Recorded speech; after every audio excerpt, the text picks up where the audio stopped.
이번에는 세 번째 시간입니다. 우리나라의 국제 관계와 외교 활동에 대해서 학습하도록 하겠습니다. 우리나라와 주변 국가의 관계를 지도를 통해서 보겠습니다.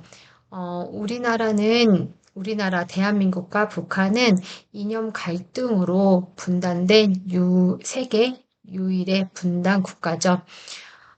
여기에 북한이 있고요. 그 위에 네, 중국이 있습니다. 그 옆에 러시아가 있고요. 가깝고도 먼 나라, 네, 일본이 있죠.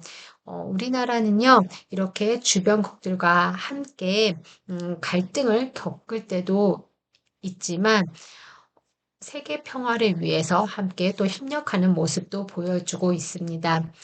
미국과의 관계는요, 6.25 전쟁을 겪으면서 안보 중심으로 아주 끈끈한 동맹 관계를 맺고 있죠.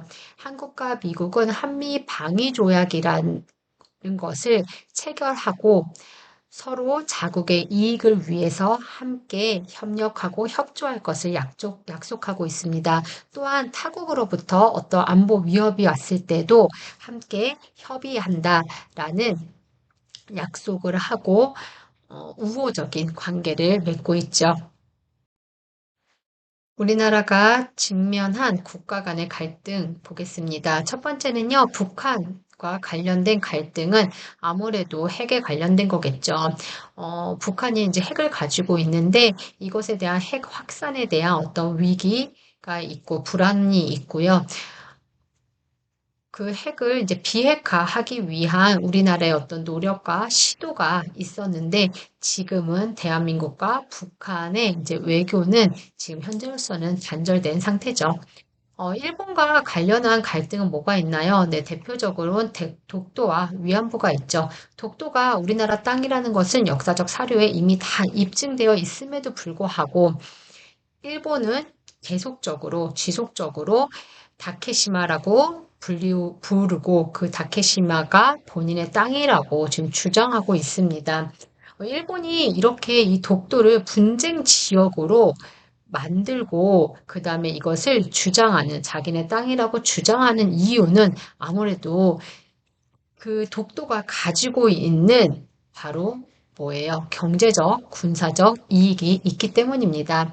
독도에 있는 그런 어떤 천연 자원에 대한 천연 자원이 있기 때문이고요. 그 다음에 군사적 요충지로서도 독도가 지닌 지정학적 위치가 굉장히 좋기 때문이겠죠. 위안부 문제도 있습니다. 음, 처음에 한국에 등록되어 있던 이제 위안부 여성들, 이제 그 할머니들이 240명이 등록되어 있었는데, 현재 다 돌아가시고, 이제 6명의 할머니만 남아 있습니다.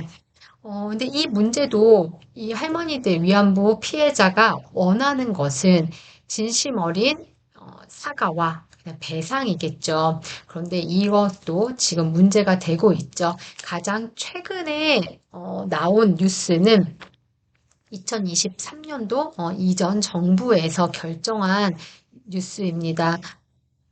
위안부 피해자들에 대한 이제 배상을 일본이 아닌 한국 기업에서 한다라는 거죠. 한국 기업과 뭐 일본의 기업이 함께 기금을 마련해서 배상을 하겠다라고 하는데 이제 위안부 피해자들은 그것을 거부하고 있습니다. 그들이 원하는 것은 진정한 사과와 일본의 배상이기 때문인 거죠.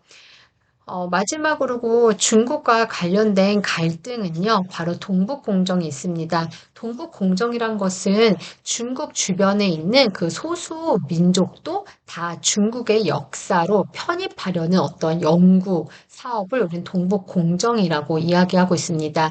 그러면서 그 중에 우리의 역사, 대한민국의 역사, 고조선, 고구려, 발해, 그러면 조선족, 이 모두가 다 누구라고요? 중국이었다. 하나의 중국이었다라고 지금 주장하고 있는 거죠. 그러면 중국은 왜 이렇게 그러니까 이 사업을 하고 있냐면은 바로 이제 그 주변에 있는 소수 민족들이 민족들의 독립을 막고자 하는 거고요. 이들이 독립을 했을 때 나중에 이 땅에 대한 그 영토에 대한 그 주인, 그쵸? 그 주권에 대한 분쟁이 발생할 것이기 때문에 이것에 대한 분쟁 소지를 줄이기 위해서 지금 동북공정을 하고 있는 거죠. 국가 간의 갈등을 어떻게 해결할 수 있을까요? 우리가 지난 시간에 배웠었던 것처럼 바로 외교 활동으로 우리가 평화적으로 해결하는 것이 가장 바람직하겠죠. 외교 활동의 3단계를 보면은요, 처음에는 그 어떠한 갈등이 있는 그 관련이 있는 그 국가의 입장을 먼저 우리가 알아야겠죠. 그 입장을 알아야지만 우리가 거기에 대해서 반박을 할 수 있겠죠. 그 다음에 우리도 지속적인 외교 활동을 통해서 국제사회에 우리가 예를 들면은 독도가 우리 땅이라는 어떤 그 공감대를 이끌어내는 게 중요하겠죠. 그래서 평화적인 방법으로 우리의 이익을 달성하는 것이 바로 외교 활동이라고 할 수 있습니다. 일본이 이제 계속 독도 영유권을 주장하고 있고요. 일본에서는 뭐라고 해요? 지금 이 독도를 분쟁 지역으로 규정하고, 그 다음에 이것을 국제재판소에 가서 재판을 받자라고 주장하고 있잖아요. 이때 우리나라는 어떻게 하나요? 아니, 그것은 독도는 분쟁 지역이 아니라 명백한 대한민국 영토이기 때문에 우리는 국제재판소에 이것을 회부하는 것을 거부한다 하고 이렇게 공식적으로 우리는 주장하고 있습니다. 또 이제 주변 국가의 어떤 역사 왜곡에 대해서도 중국의 동북공정 같은 것도 이것은 역사를 왜곡한다라고 지적하고 있고요. 이것을 바로 잡을 것을 요구하고 있죠. 우리가 지난 시간에 본 것처럼 이제 외교에는요, 정부의 국가 기관의 외교도 있지만 이제 민간 외교도 점점 더 활발해지고 있다고 했죠. 바로 이제 민간 외교는요, 정부의 외교 노력 외에도 시민단체와 개개인이 함께 적극적으로 문제 해결에 동참함으로써 우리가 이제 평화적인 해결이 가능하다. 그렇기 때문에 민간 외교가 중요하다라는 거죠. 오늘날에는 점점 더 이런 비정부기구나 자원봉사, 그 다음에 뭐 일반 시민을 통한 외교가 더욱더 활성화되고 있습니다. 민간 외교의 역할은 뭐냐면은요, 정부가 어떠한 공식적으로 이것을 문제 삼거나 할 때에는 그 상대 국가의 어떤 외교 관계가 불편해질 수 있는 그런 상황이 있을 수 있죠. 그럴 때에는 민간들이 시민단체나 뭐 이제 개개인들 차원에서 이러한 외교 역할을 할 수 있습니다. 그 다음에 또 민간 외교는요, 다양한 이제 국제 활동을 통해서 또 국제 문제 해결에 기여할 수 있다라는 이제 장점이 있죠. 민간 단체 하나를 소개시켜 주겠습니다. 굉장히 적극적으로 행동하는 단체인데요. 바로 반크라는 단체입니다. 이 단체는요, 외국을 상대로 사이버 외교 역할을 하고 있습니다. 구체적으로 어떤 활동을 하냐면은요, 외국의 어떠한 기사, 그다음에 외국 사이트에 우리나라에 대한 잘못된 정보가 있으면 그것을 가지고 항의하고 시정을 요구하는 활동을 하고 있고요. 그다음에 독도는 우리 땅이라는 라는 이제 그런 자료들을 계속 업데이트하면서 홍보하고 있습니다. 방크에서 했었던 이제 활동 중에 하나를 소개할게요.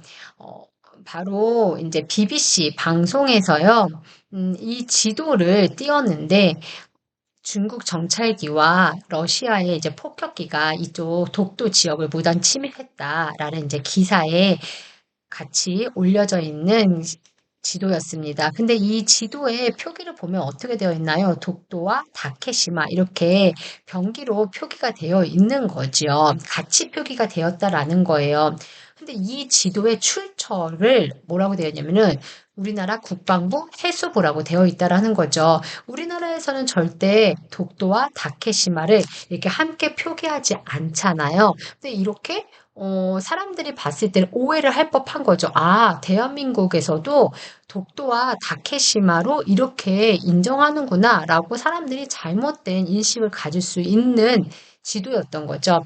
그래서 방크에서 활동하는 한 청년이 이거를 BBC 방송에다가 메일로 보내서 이것은 잘못된 것이니 시정해달라라고 요청을 했고, 그렇게 한 두 차례를 보냈고요. 그리고 나서 한 약 4개월 후에 BBC 방송에서 너희들이 준 자료들을 검토해 보니 우리가 잘못 표기를 했다라고 인정을 하고 이것을 이제 그 출처 부분을 삭제하는 일이 있었습니다.